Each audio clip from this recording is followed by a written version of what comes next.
शाळेच्या दाखल्यावरील धर्म जात कॉलम रद्द केल्याशिवाय समान नागरी कायदा नको, ब्लॅक पॅन्थर संघटना. ब्लॅक पॅन्थर संघटनेचे संस्थापक अध्यक्ष सुभाष देसाई यांच्या नेतृत्वाखाली राज्यपालांकडे निवेदन सादर करून शाळेच्या दाखल्यावरील धर्म व जात नमूद करण्याची सक्ती कायम ठेवून समान नागरी कायदा लागू करणे सामाजिक समता व राज्यघटनेच्या मूलभूत तत्वांच्या विरोधात असल्याचा दावा करण्यात आला. त्यामुळे समान नागरी कायदा लागू करण्यापूर्वी शाळेच्या दाखल्यावरील धर्म जात कॉलम रद्द करावा अशी मागणी करण्यात आली आहे. मागणी मान्य न झाल्यास अनुसूचित समाजासाठी स्वतंत्र मतदारसंघ किंवा भारतात स्वतंत्र बौद्ध राष्ट्राची मागणी स्वीकारावी अशी भूमिकाही मांडण्यात आली. निवेदनात सामाजिक न्याय, आरक्षण, संविधानिक हक्क, धर्मस्वातंत्र्य, मातंग समाजाचे प्रश्न, मंदिर व्यवस्थापन, पुजारीपद आणि प्रतिनिधित्व यांचा उल्लेख आहे. निवेदनाच्या प्रती राष्ट्रपती, पंतप्रधान, सर्वोच्च न्यायालय, मानवाधिकार आयोग, अनुसूचित जाती जमाती आयोग, मुख्यमंत्री तसेच संयुक्त राष्ट्रसंघ आणि आंतरराष्ट्रीय न्यायालयालाही पाठविण्यात आल्याचे नमूद करण्यात आले.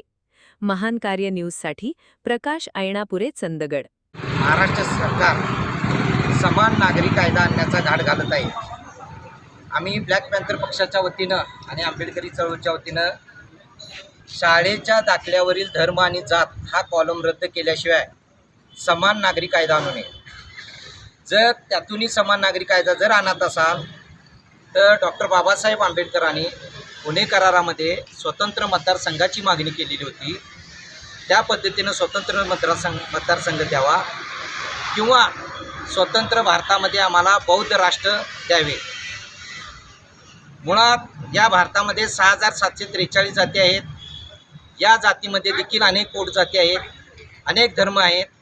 असे असताना एका धर्माचं लांगुलुचन करण्यासाठी जो समान नागरी कायदा आणण्याचं भारत आणि RSSनं जो डाव आणलेला आहे, भाजपनं आणि RSSनं, तो अत्यंत निंदनीय आहे आणि समाजामध्ये देशामध्ये फूट पाडण्याचं त्यांचं फार मोठं षडयंत्र आहे.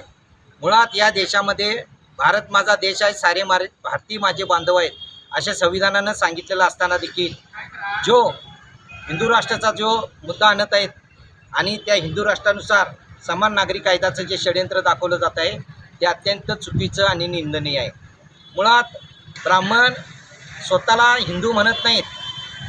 यापूर्वी ज्यावेळेला भारतात ब्रिटिश आले होते, 150 वर्षे त्यांनी राज्य केलं, त्यावेळी त्यांनी सांगितलं होतं की भारतामध्ये ब्राह्मणांना न्यायाधीश बनवू नका, त्यांची न्याय देण्याची पद्धत योग्य नाही आहे.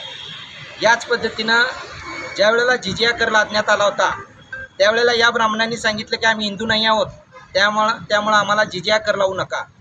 या देशामध्ये भारत देश स्वतंत्र होऊन 75 वर्ष झाली तरी देखील समान नागरी कायदा आणणं हे धोक्याचं आहे. कारण या देशामध्ये जर समान नागरी कायदा आणणार असाल तर जमिनीचं समान वाटप करा, संपत्तीचं समान वाटप करा, शाळेच्या दाखल्यावर धर्म आणि जात रद्द करा, तरच तो कायदा आणा.